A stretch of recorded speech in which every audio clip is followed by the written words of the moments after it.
Oregon might be raising the bar on the trail, and I've seen this narrative before.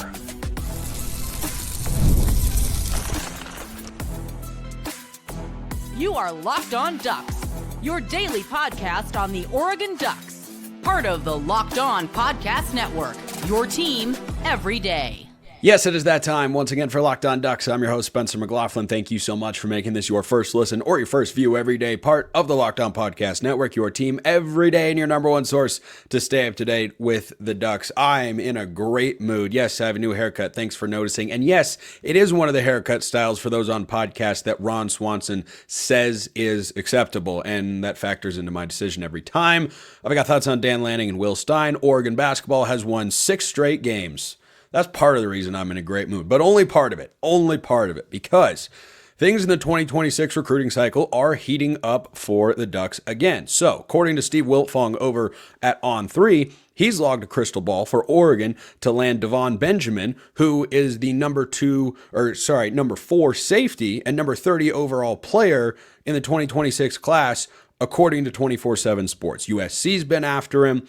Washington, Ohio State, Miami are the competitors there. Max Torres of the Ducks Dish podcast over at Scoop Duck also had a piece talking about Elbert Hill, who's one of the top defensive back recruits in the class of 2026. And you throw this on top of the fact that Wiltfong had a piece or a tweet earlier, like a couple of days ago, where he said Oregon is ramping up to go after an elite defensive back haul in the class of 2026.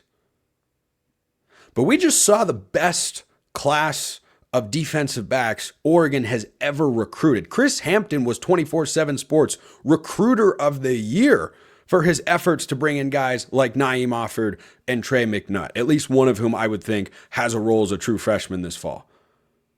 But it doesn't stop there. And you go back to the 2024 class or even the 23 class, and you're seeing Oregon starting to elevate themselves with how they are able to recruit this position. Chris Hampton has been phenomenal since coming over as the co-defensive coordinator. He was the DC at Tulane. He is now the defensive backs coach, and guy is thriving. And if you keep stacking up recruiting classes like this, I don't know how long Oregon's going to be able to keep him around, because eventually someone will offer him a position in which he's not the co-DC, he's just the full-time defensive coordinator. But I have been particularly interested in this defensive back recruitment for Oregon over the last couple of years. Not that they haven't recruited good players in the past, but as we've seen with a couple of other position groups, one in particular I'm about to talk about, Oregon under Dan Lanning and company the last couple of years have just taken it up a notch.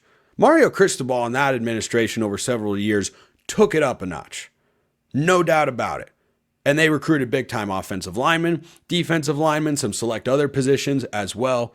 But over the last couple of years, the group that I think has seen the biggest transformation or elevation for Oregon from a high school recruiting standpoint has been wide receiver.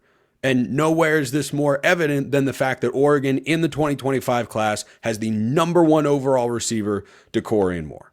This is a lot different than getting DeAnthony Thomas, who was the number 1 athlete, but wasn't a receiver or a running back. He's just a football player, and a darn good one, back in the Chip Kelly days. That was a huge recruitment, and USC really wanted him, and he ended up going to Oregon, and the rest is history, of course. But these caliber of recruits are not guys that Oregon has consistently gone after and landed in previous administrations. Sir, Dante Manning was a highly rated recruit. They don't all pan out to be the full 5-star potential that we see on the scouting report when they commit to the Ducks or wherever else they commit. But Oregon going out and landing these guys, I think you can see kind of that same sort of wide receiver transformation where they're getting not just Dakorien Moore, but Jeremiah McClellan. Gatlin Bear's a 2024 kid, but he'll be on campus for 2026 after he serves a 2-year mission. Jurion Dickey was a 5-star receiver. Kyler Casper was a super highly rated recruit. You just keep going down the list, and that position group elevated. And I wonder if we aren't kind of watching in real time that same dynamic play out, but on the defensive side of the ball with the secondary guys, because these are big time recruits. And you'd think that, after Oregon's 2023 haul, in which they had 10 defensive linemen, most of whom were blue chip recruits, and most of whom are still on the roster, by the way. Not all of them, certainly, because that's the way college football goes nowadays. But they went heavy on the defensive line. They had guys like Amari Washington, like Mateo Uyunglele, Tatum Tuioti, Blake Purchase, and several others. But then in the next couple of cycles, it wasn't quite as heavy and aggressive. There were some individually huge names, guys like Zadavian Sims or Aiden Breland, Tioni Gray, Jericho Johnson, but the volume wasn't quite the same. And so I'm curious to see how the recruiting for the secondary plays out in the class of 2026, because Oregon just loaded up with, as I mentioned, the best, highest rated, and kind of seemingly deepest defensive back recruiting class that Oregon has ever had, at least since Dan Lanning has been there. And they have had some good secondary hauls, but at least on paper, 2025's is the best so far.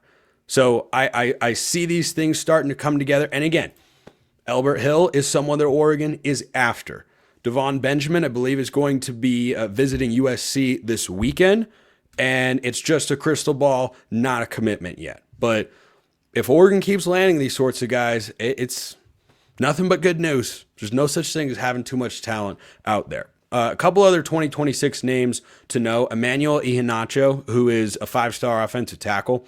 He is obviously highly coveted, but one of the schools in the running because of where he's from is Maryland. Every now and then, I feel like we see these pop up pretty frequently. Over on Locked On College Football, I was discussing Syracuse, actually, and that they're going after a big-time receiver. They're competing with Miami, which is pretty impressive considering Oregon just took their wide receiver coach, Ross Douglas, who is now going to go out and try and land guys like Chris Henry and try to flip him from Ohio State, which certainly won't be an easy task. But when talking about Syracuse and the fact that they're going after the same blue chip wide receiver as Miami, I was reminded of that time Arizona got a commitment from this kid, Teteroa McMillan, when he was down to Arizona and Oregon. One of these always pops up.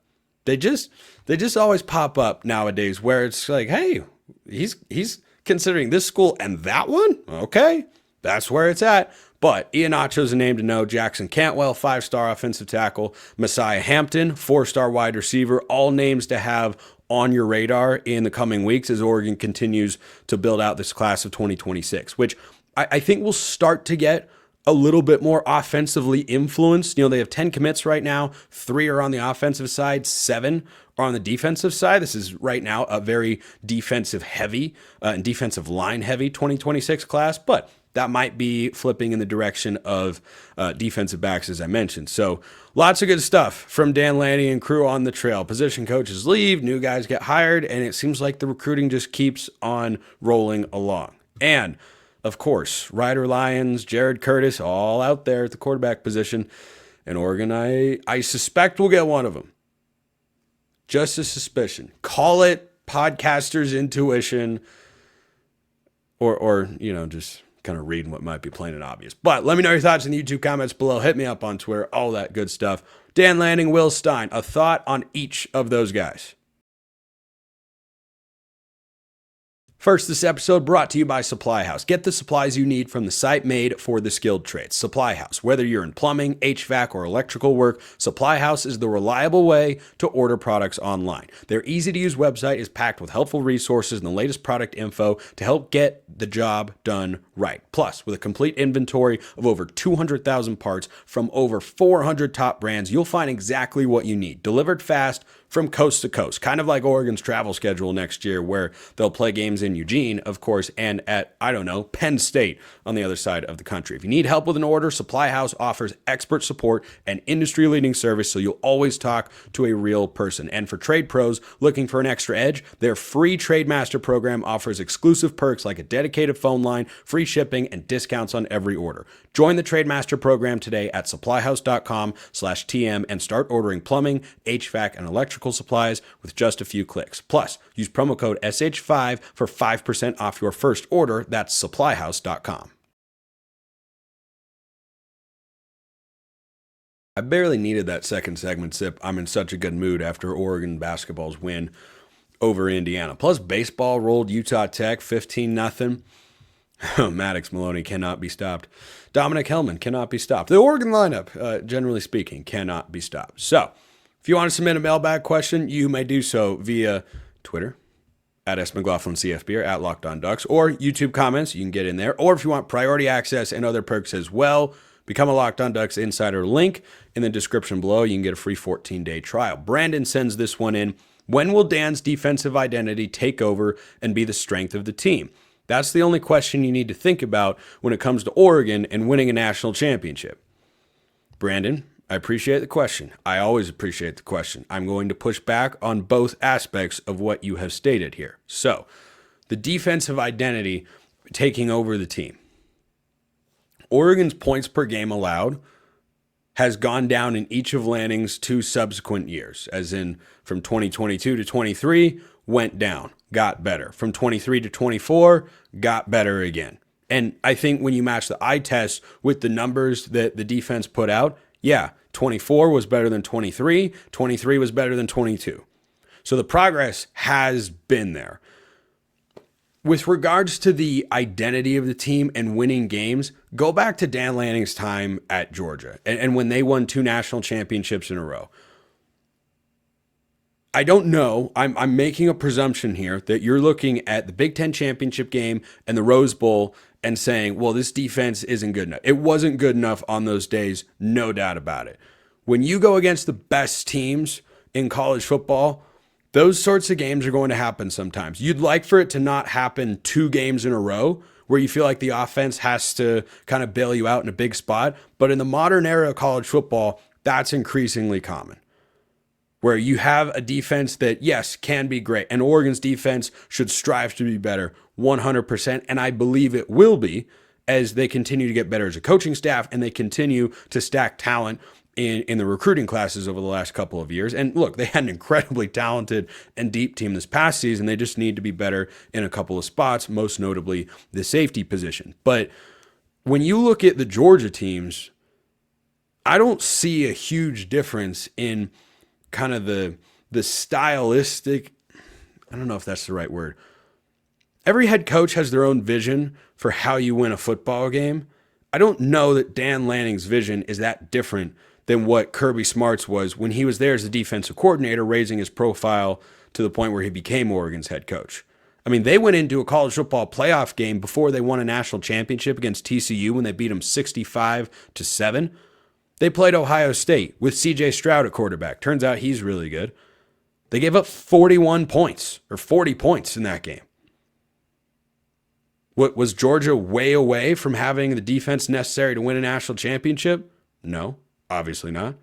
Sometimes you just run into great offenses with NFL caliber players. Now, I think the Penn State game was,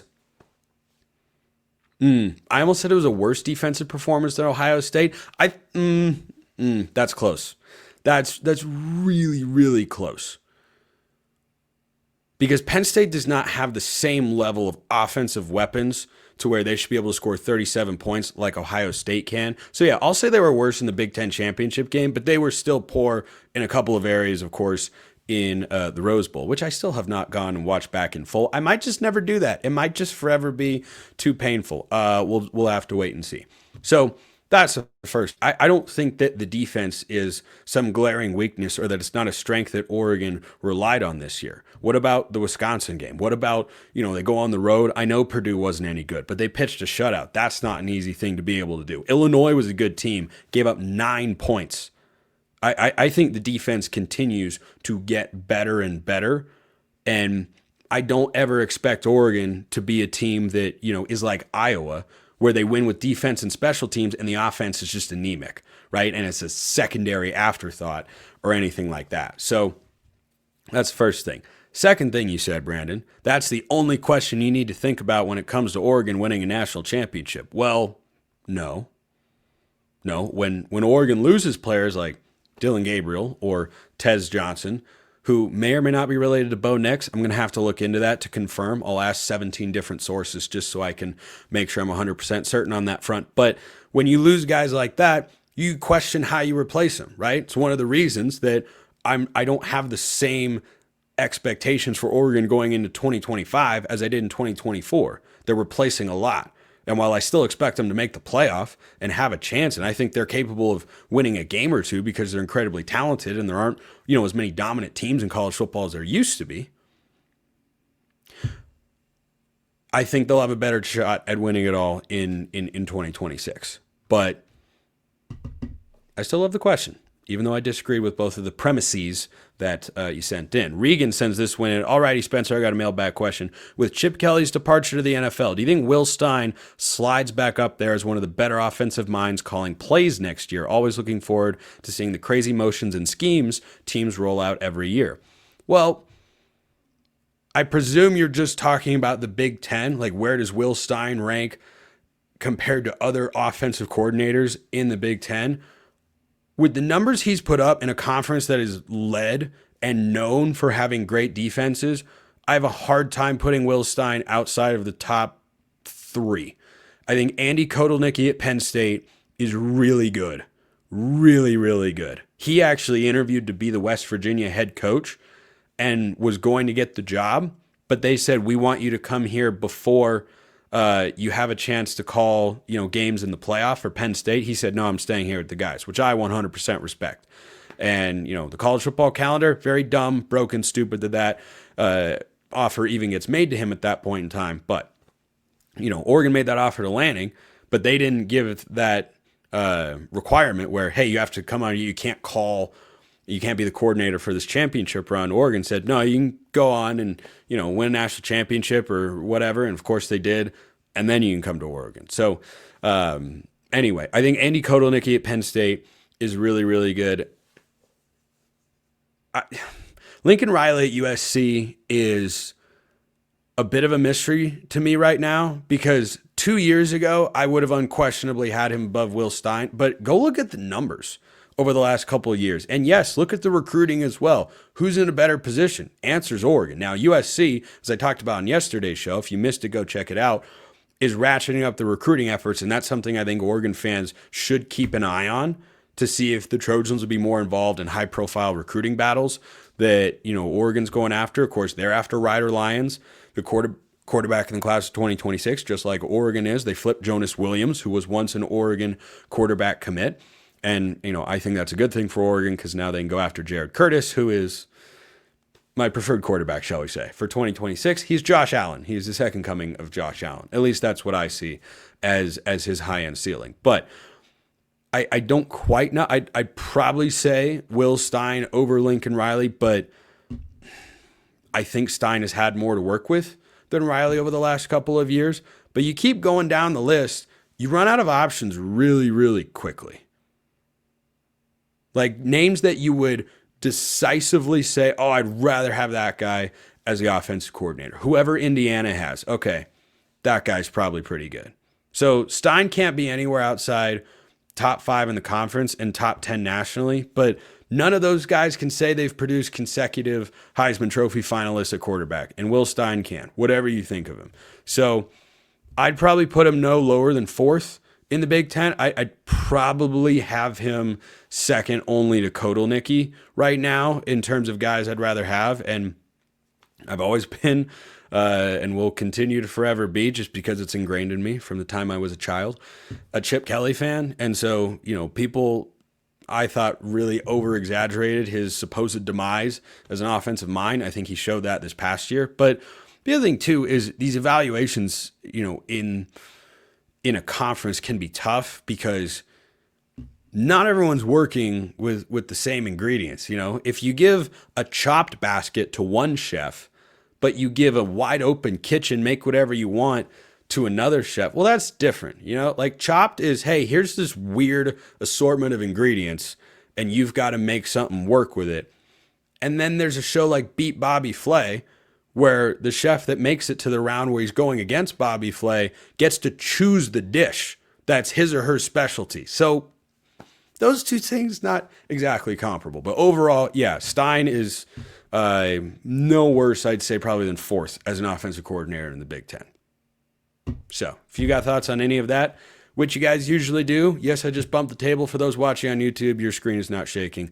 Let me know in the comments below. So Dana Altman and March go together like peanut butter and jelly.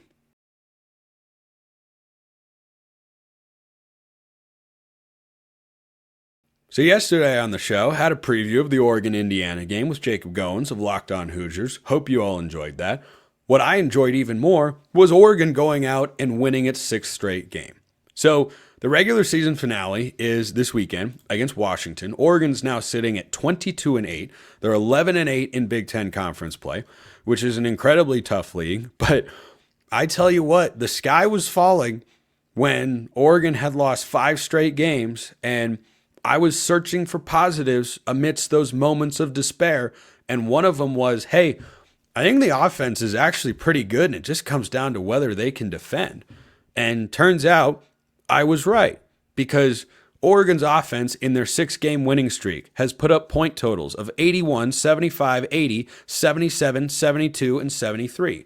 Now, I said going into this game on yesterday's show, if you missed it, that the biggest key for Oregon winning is hold Indiana under 75 points, because I don't think that Oregon is in a place offensively where they're going to, lay a dud like this at home, even on senior day, where emotions can, get the better of you sometimes. You can get off to slow starts. Oregon got off to a good start in this game. I think overall this was a really fun game to watch. It was competitive. It was tight. It was back and forth. Indiana made some runs, but Oregon ultimately was able to stem the tide. Dana had the right substitutions and the right timeouts and the right moments, and Oregon wins the game 73-64, a final score important to some out there who might have seen that Oregon was favored by 6.5, according to our friends at FanDuel. So I think that for Oregon, they're in such a great position, and they go out Washington on Sunday.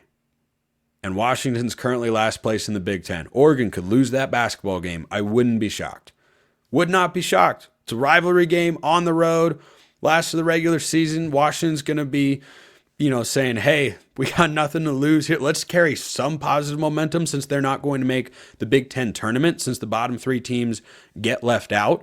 But Oregon's in a great position here. And I'll get to the big game ramifications in just a moment. But the offense for Oregon to have put up 73 points in this game is phenomenal, because if you watch the game, the offense didn't feel like it was in a good rhythm. It wasn't. They were under 40% from the field. They were just 6 of 25 from beyond the arc. Indiana showcased their defensive prowess and were really impressive in some stretches in this game.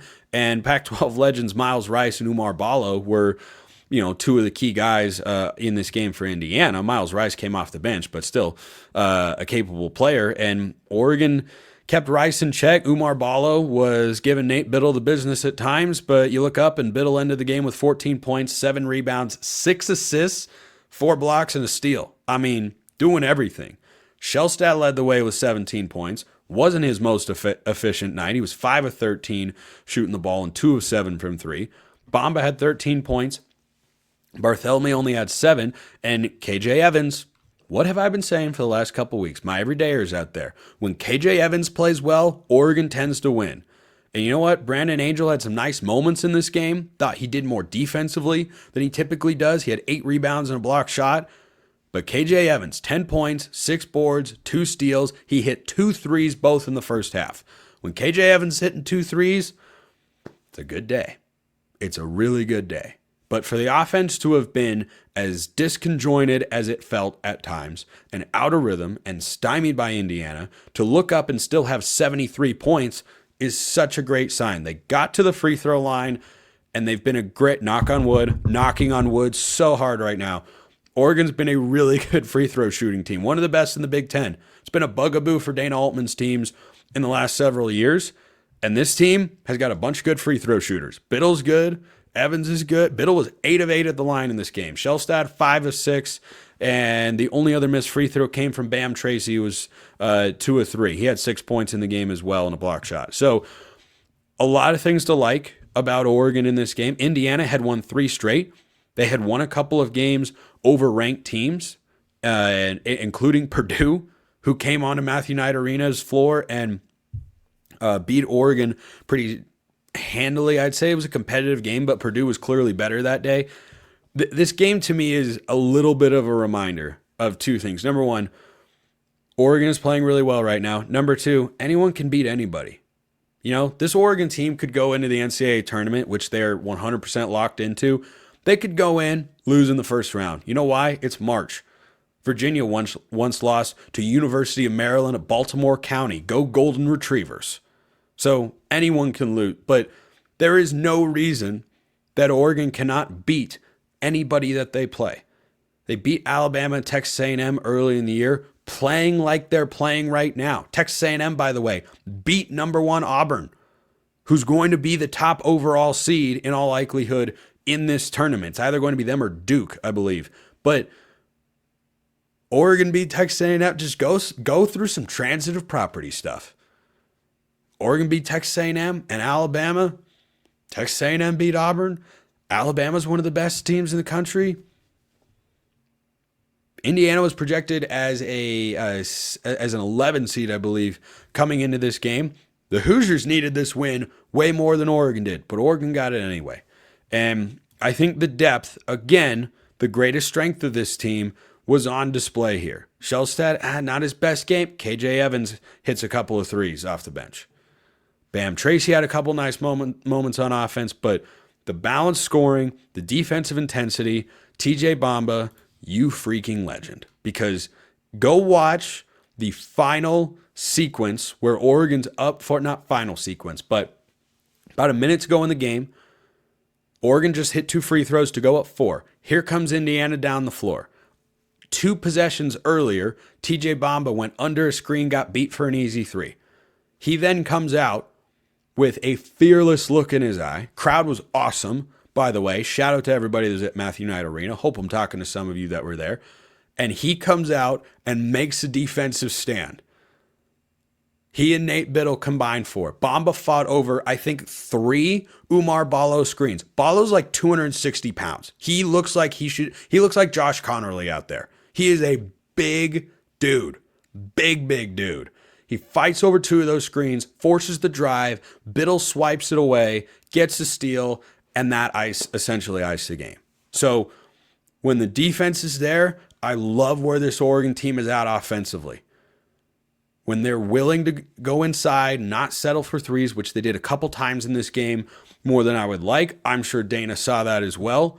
But now you look at where they're going into the Big Ten tournament after the Washington game on Sunday. And look, take care of business, beat the Huskies, and you're on a 7-game winning streak. It is good to be hot going into the month of March.